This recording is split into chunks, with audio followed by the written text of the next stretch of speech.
بسم اللہ الرحمن الرحیم۔ حدیث نبوی صلی اللہ علیہ وآلہ وسلم۔ حضرت انس رضی اللہ تعالی عنہ روایت کرتے ہیں کہ رسول اللہ صلی اللہ علیہ وسلم نے ایک مرتبہ اپنے کپڑے میں تھوکا۔ صحیح بخاری حدیث نمبر 241۔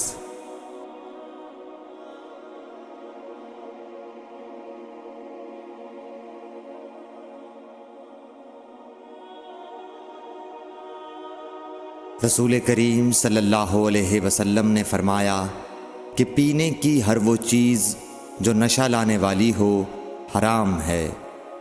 صحیح بخاری حدیث نمبر 242۔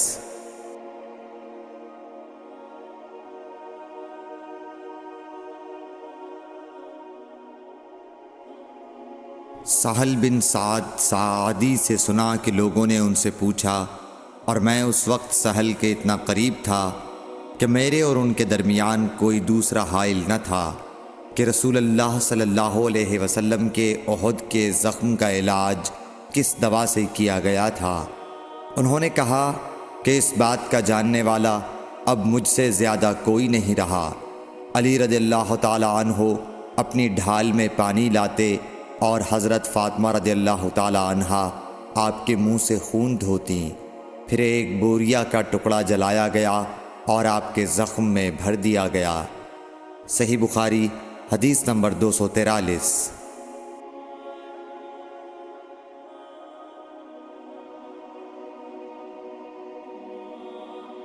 ابو بردہ اپنے باپ سے نقل کرتے ہیں کہ میں ایک مرتبہ رسول کریم صلی اللہ علیہ وسلم کی خدمت میں حاضر ہوا تو میں نے آپ کو اپنے ہاتھ سے مسواک کرتے ہوئے پایا، اور آپ کے منہ سے او او کی آواز نکل رہی تھی، اور مسواک آپ صلی اللہ علیہ وسلم کے منہ میں تھی جس طرح آپ قے کر رہے ہوں۔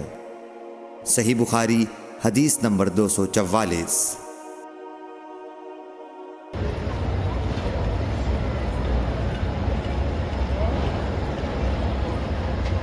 رسول کریم صلی اللہ علیہ وسلم جب رات کو اٹھتے تو اپنے منہ کو مسواک سے صاف کرتے۔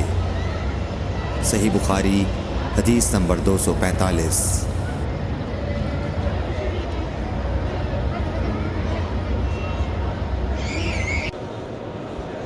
رسول کریم صلی اللہ علیہ وسلم نے فرمایا کہ میں نے دیکھا کہ خواب میں مسواک کر رہا ہوں تو میرے پاس دو آدمی آئے، ایک ان میں سے دوسرے سے بڑا تھا، تو میں نے چھوٹے کو مسواک دے دی، پھر مجھ سے کہا گیا کہ بڑے کو دو، تب میں نے ان میں سے بڑے کو دی۔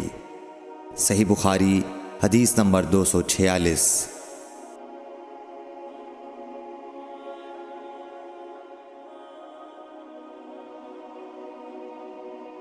رسول اللہ صلی اللہ علیہ وسلم نے فرمایا کہ جب تم اپنے بستر پر لیٹنے آؤ تو اس طرح وضو کرو جس طرح نماز کے لیے کرتے ہو، پھر داہنی کروٹ پر لیٹ کر یوں کہو، اے اللہ، میں نے اپنا چہرہ تیری طرف جھکا دیا، اپنا معاملہ تیرے ہی سپرد کر دیا، میں نے تیرے ثواب کی توقع اور تیرے عذاب کے ڈر سے تجھے ہی پشت پناہ بنا لیا، تیرے سوا کہیں پناہ اور نجات کی جگہ نہیں۔